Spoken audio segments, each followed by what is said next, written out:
Hello friend, कैसे हो आप सब। स्वागत करता हूँ मैं अपने यूट्यूब चैनल पर। तो आप सब कैसे हो। आज के करंट अफेयर्स के इस सेशन में आपके लिए काफ़ी सारे मैं इंपॉर्टेंट टॉपिक्स लेकर आया हूँ।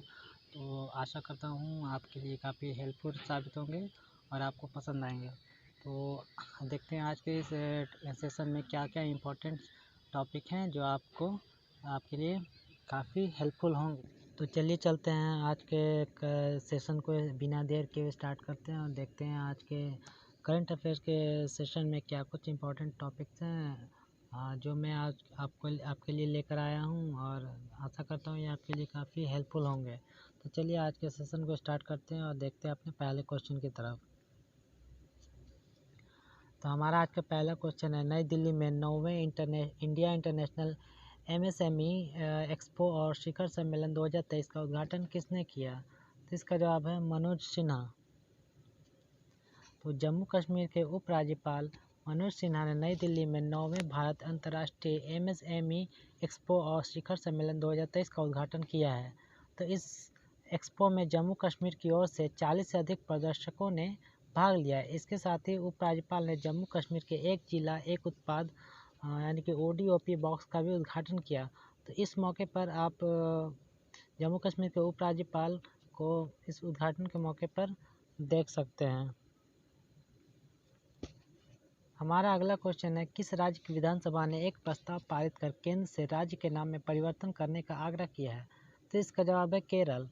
तो आप केरल के मुख्यमंत्री पी विजयन को केरल विधानसभा में इस आशय पर व्यक्त करते हुए देख सकते हैं।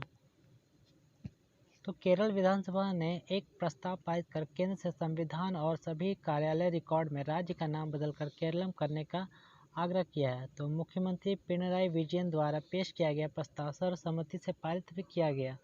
केरल नाम की उत्पत्ति के बारे में कई सिद्धांत हैं। केरल का उल्लेख करने वाला सबसे पहला पूरा लेख रिकॉर्ड सम्राट अशोक का 257 BC का शिलालेख द्वितीय है। तो केरल विधानसभा की कार्रवाई के दौरान का दृश्य आप देख सकते हैं, जिसमें इस आशय हेतु यानी कि केरल का नाम केरलम करने हेतु प्रस्ताव पारित किया गया। अब इसे केंद्र सरकार को भेजा गया है, जहां से मंजूरी मिलने के बाद ही राज्य का नाम केरल से केरलम कर दिया जाएगा। हमारा अगला क्वेश्चन है, रिजर्व बैंक ऑफ इंडिया ने UPI लाइट के लिए पेमेंट लिमिट बढ़ाकर कितना करने का प्रस्ताव दिया है। तो इसका जवाब है 500 रुपये। तो रिजर्व बैंक ऑफ इंडिया यानी कि RBI ने ऑफलाइन मोड में UPI लाइट के लिए प्रति लेनदेन सीमा 200 रुपये से बढ़ाकर 500 रुपये करने का प्रस्ताव रखा है। इससे यूजर आसानी से 500 रुपये तक की पेमेंट कर सकेंगे।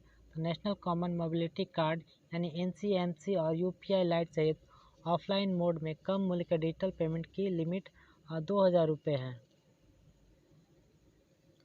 तो हमारा अगला क्वेश्चन है, 13वें वार्षिक एंटरप्रेन्योर इंडिया अवार्ड्स में tech startup of the year का अवार्ड किसे दिया गया है। तो इसका जवाब है जियो हैप्टिक। तो जियो हैप्टिक ने 13वें वार्षिक एंटरप्रेन्योर इंडिया अवार्ड्स में tech startup of the year यानी आर्टिफिशियल इंटेलिजेंस अवार्ड से सम्मानित किया गया है। तो जियो हैप्टिक के CEO और सह संस्थापक आकृति वैश्य हैं।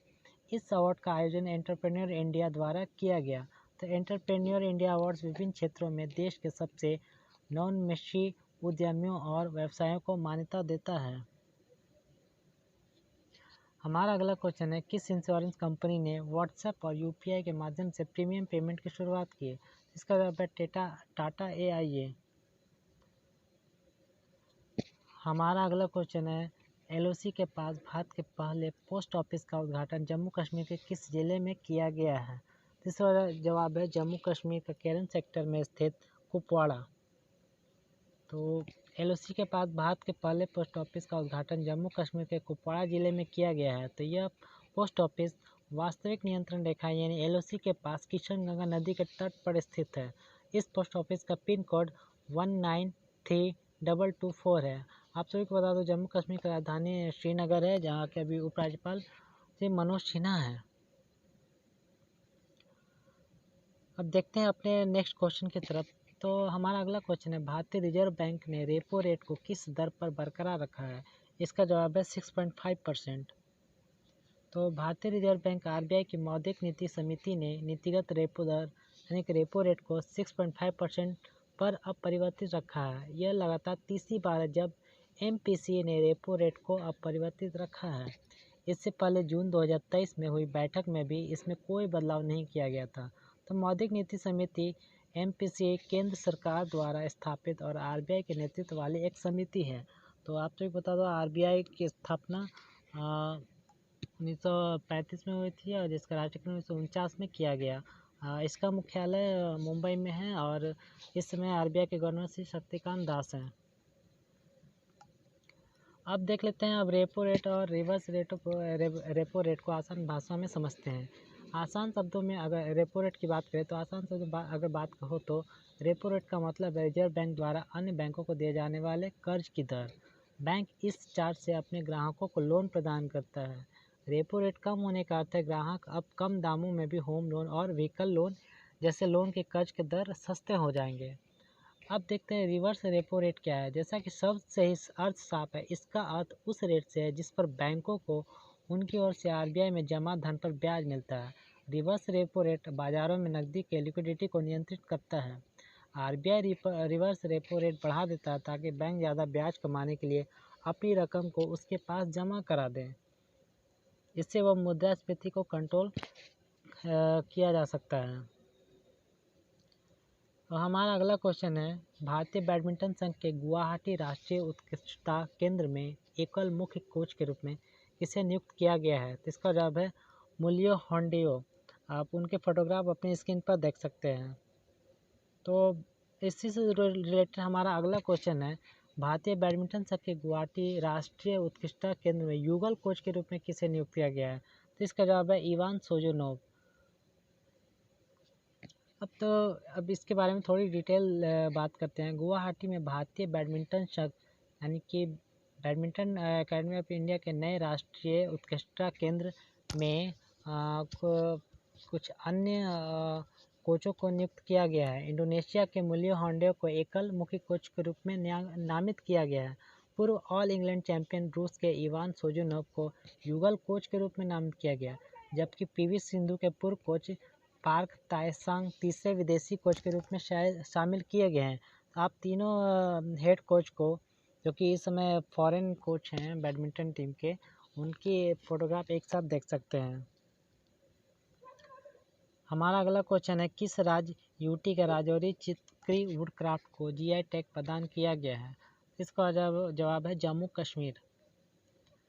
तो केंद्र शासित प्रदेश जम्मू और कश्मीर के राजौरी चिकरी वुडक्राफ्ट को भौगोलिक संकेत यानी कि GI टैग प्रदान किया गया है। इसके साथ ही राज्य के अनंतनाग जिले के मुश्कबुद्जी किस्म के चावल को भी GI टैग प्रदान किया गया है।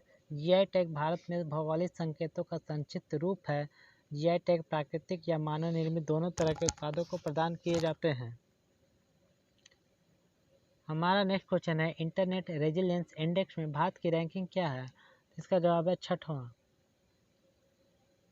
तो भारत ने इंटरनेट रेजिलियंस इंडेक्स में 43% के समग्र स्कोर के साथ दक्षिण एशियाई क्षेत्र में 6वां स्थान हासिल किया।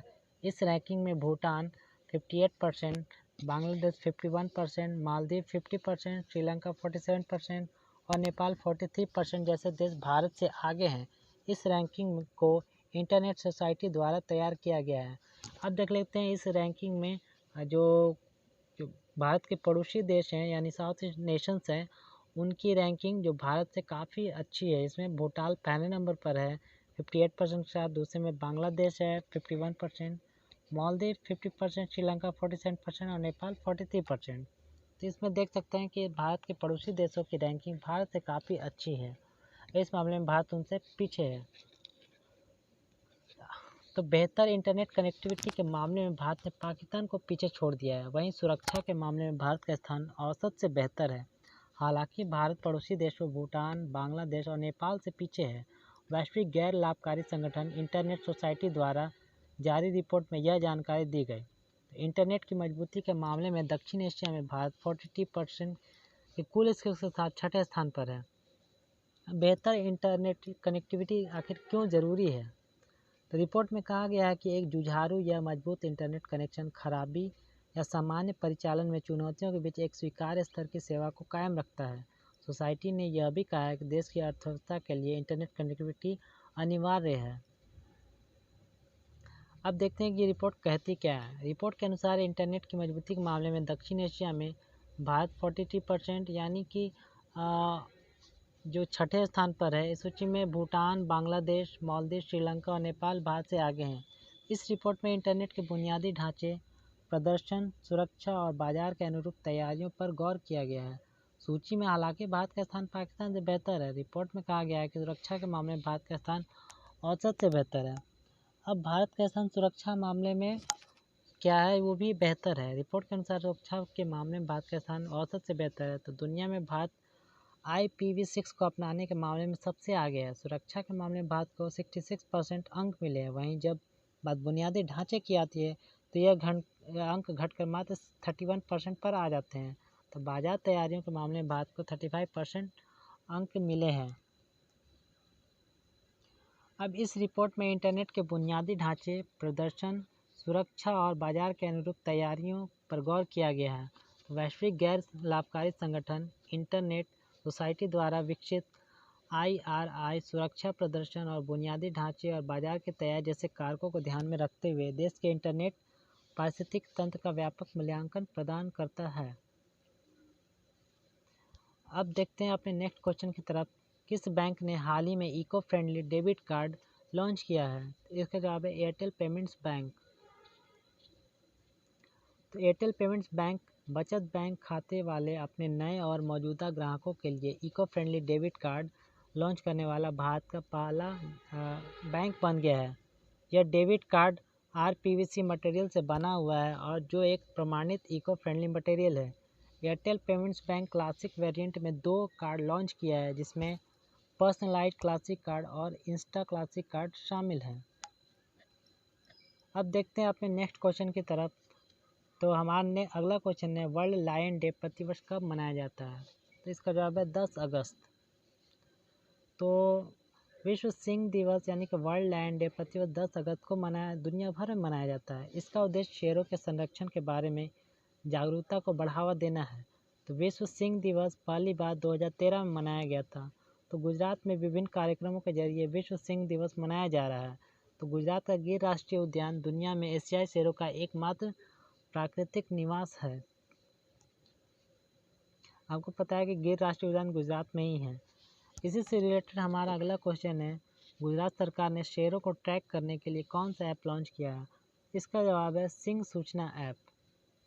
तो फ्रेंड आज के वीडियो में इतना ही। आशा करता हूँ आज के वीडियो आपको पसंद आए होंगे और ये भी आशा करता हूँ कि ये आपके लिए काफ़ी हेल्पफुल होंगे। तो आज के सेशन में इतना ही। इसी उम्मीद के साथ आपसे मिलते हैं नेक्स्ट वीडियो में। तब तक के लिए विदा लेते हैं। इस तरह मुझे सपोर्ट करते ही रहिए। Keep watching me and keep supporting me. तब तक के लिए धन्यवाद। मिलते हैं आपसे नेक्स्ट वीडियो में।